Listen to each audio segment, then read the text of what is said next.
Hello.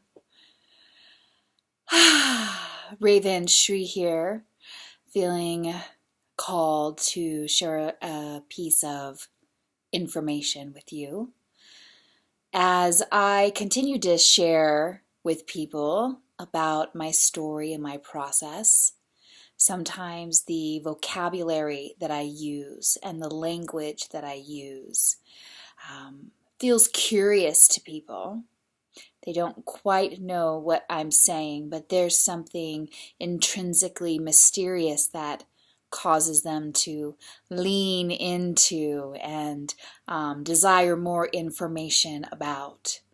And while the journey is filled with mystery, and that's one of its magical components, there are times when getting some clarity on pieces and bits inspires a deeper integration and a deeper inspiration. So I wanted to share a little bit about this vocabulary that I have been using about the underworld and the middle world.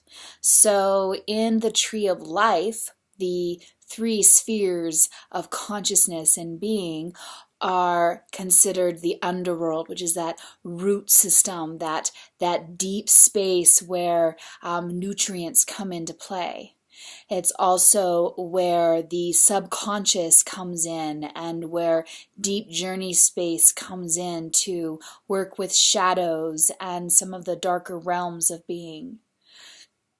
The middle world, which is that trunk of the tree that rises up against the forces of gravity and is in this manifest world, and it's in this relational space that we move in and through in the ecosystem of the moment. That's all of the elements: earth, water, fire, air, and they all come together in different species and forms in a relational space.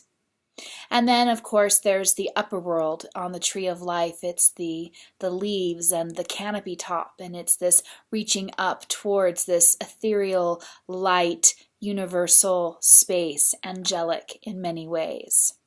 So there's the tree of life that has the concept of the underworld, the middle world, and the upper world. In my own journey and application of the medicine tools that I've used to guide and navigate my life map, there's also the model of the medicine wheel that spins us through a lifetime, and starting out with infancy and childhood and adolescence, which then fuels us and moves us into adulthood. And then there's the spiritual practice of dying to that first adulthood, which is very much based upon an egoic, mainstream, and in America, a very kind of psychopathic adolescent mindset. And so there's this descent into the underworld to basically emulsify, to die to the old way of being and thinking, and to find an authentic seed, an authentic calling, an authentic knowing when you are in the very depths of the darkness. That light, that one light that flickers and shines your way forward, then becomes a true soul calling that you can then package up into your heart and soul and mind and start the ascent process from the underworld. And that process, that descent and moving through the emulsification and finding source and rising up, can take many years. For me, it was 8 years, almost to the day, from a winter solstice to a winter solstice. And then there is the rising up, and in my vocabulary and in my process, into the middle world, into my second adulthood. The second adulthood, which is formed from that light that I found in the underworld.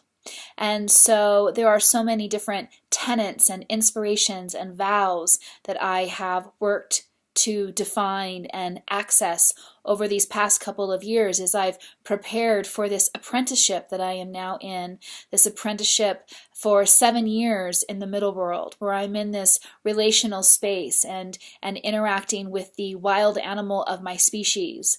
No longer am I addicted to shadow and working through the traumas and the pains that drove me into the underworld in the first place. now I am no longer devoted to the practice of healing, but I am in the middle world with the mindset and the psychological space of wholeness.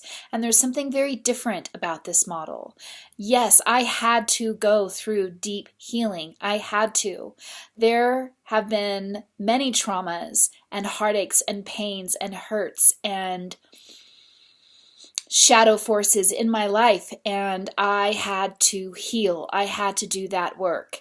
And the model of developmental psychology and the chakras and ecotherapy and dream work and soul collage, there were a lot of tools that I used to support that process. And now that I'm in my second adulthood and I'm in the middle world with these vows and tenets that I hold dearly in my heart and I come to many times throughout every day, it is about engaging with life with the model of wholeness. So when I bump up against something that brings an energetic value in me that's sad or hurtful, or if a memory comes up about something that was hurtful or sad in my past, I'm in the learning curve now of how do I engage with that in a way that is from a place of wholeness, rather than diving into the wound to do alchemy and work within the kind of infection of the pain and heal it.